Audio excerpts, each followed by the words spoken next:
Okay, Sean and I are at Cahaba, Old Cahaba Archaeological Park in Alabama. We're going to be paddling an overnighter on the Cahaba River.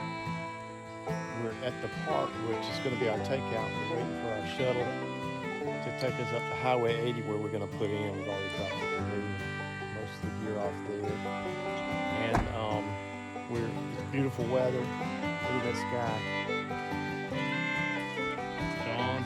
What's up? And we're looking forward to a good trip. So we're going to be doing some work on this one, spotting some non-native plants and marking the location so that they can be eradicated later on. And we hope to have a good trip. Should be an adventure. On September 7th and 8th, 2024, Seven Rivers Canoe Club and Piney Woods Conservation Group sponsored a 23-mile float down the Cahaba River in South Alabama to identify and mark invasive taro plants along the waterway. Taro is a root vegetable that is a widely cultivated food staple in African, Oceanic, East Asian, Southeast Asian, and South Asian cultures, similar to yams. In America, it is more widely known as elephant ears for the shape of its broad leaves. Taro is not native to North America and is believed to be supplanting rare native species of plants along southern waterways, including the Cahaba River. The adventure scientists and the Cahaba River Society sponsored efforts to identify and eradicate the invasive taro and teamed up with Seven Rivers and Piney Woods to survey the lower section of the Cahaba.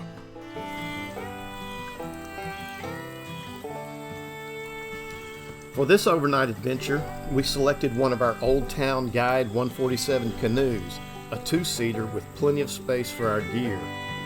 Solo tents, sleeping bags, mostly for padding because the weather was warm, cooking gear, food, cameras, and a drone. We drove approximately 200 miles to our put-in point on Highway 80 near Selma, Alabama, where we dropped off our canoe and most of our gear. We then drove about 20 miles to our takeout point at the Old Cahaba Archaeological Site.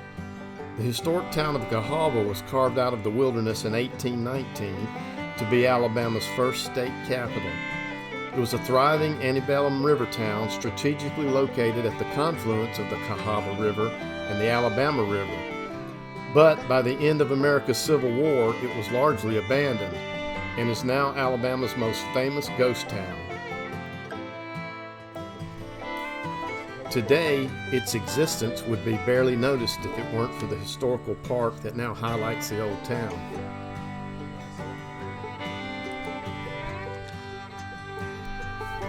The Cahaba River is Alabama's longest substantially free-flowing river and is among the most scenic and biologically diverse rivers in the United States. Its headwaters can be found near Springville, Alabama, in Clare County, and it meanders approximately 194 miles until it empties into the Alabama River at Old Cahaba. Its name is derived from Choctaw words meaning water above.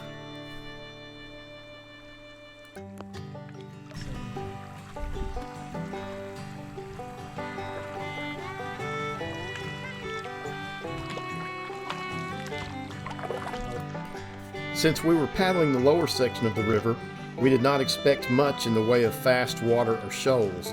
That proved to be correct.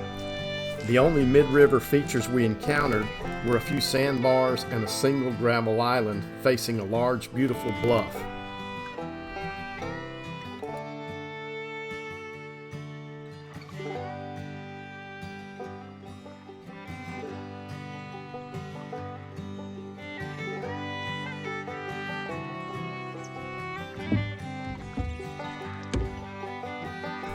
Actually, for the first part of the paddle, in fact, for most of the way, there were white rock or clay bluffs alternating along the left and right banks of the river. The scenery was beautiful with unique and interesting rock consistencies, with frequent spring water flowing down the banks or seeping out of the rocks.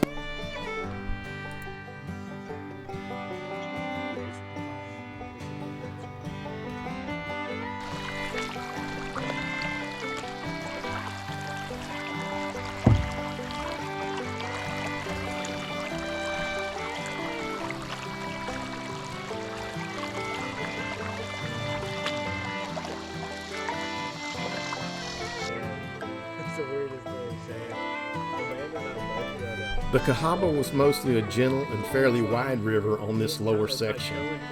On the first day, we paddled from the Highway 80 bridge to just a little past the Highway 22 bridge. On the first part of the journey, I was looking for all the life. There were plants and birds and rocks and things. There was sand and hills and, well, trees. Lots and lots of trees.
You got 11% on this one.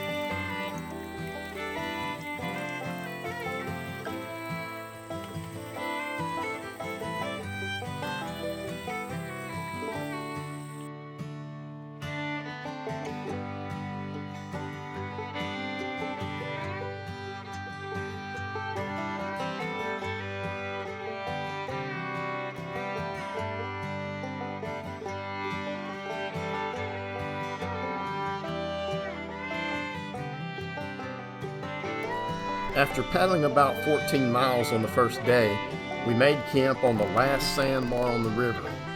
We had plenty of daylight to set up camp and settled in for a meal and a swim. There were a few teenagers swimming at the sandbar when we arrived, but they left before dark. We followed their lead in jumping into the river from a high bank and enjoying the current. After a good night's sleep, we woke up to a beautiful morning with perfect temperatures.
thought that did.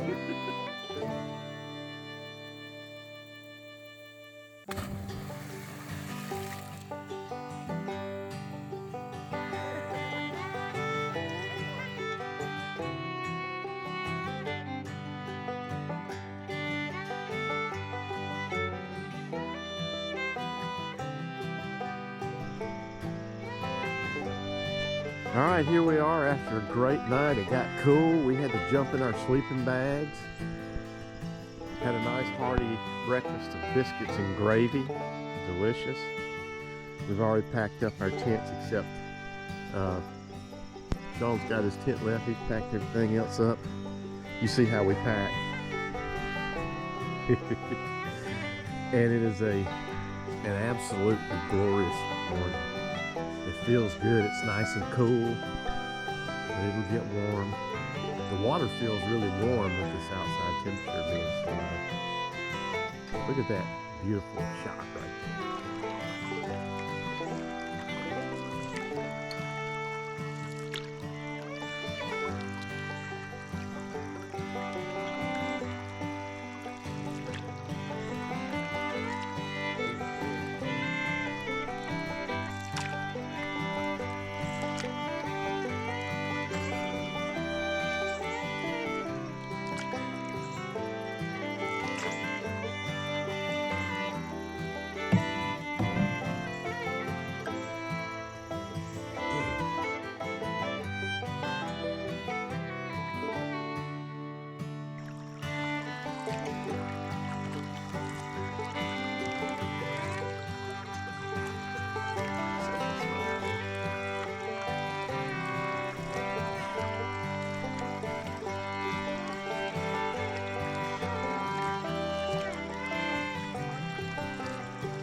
Boat coming.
During our experience on the Cahaba, it definitely lived up to its reputation for having the most biodiversity of any river system in the United States. We observed wild ducks, bald eagles, numerous hawks, and lots of large fish. Mosquitoes were minimal this time of year. It was a wonderful trip.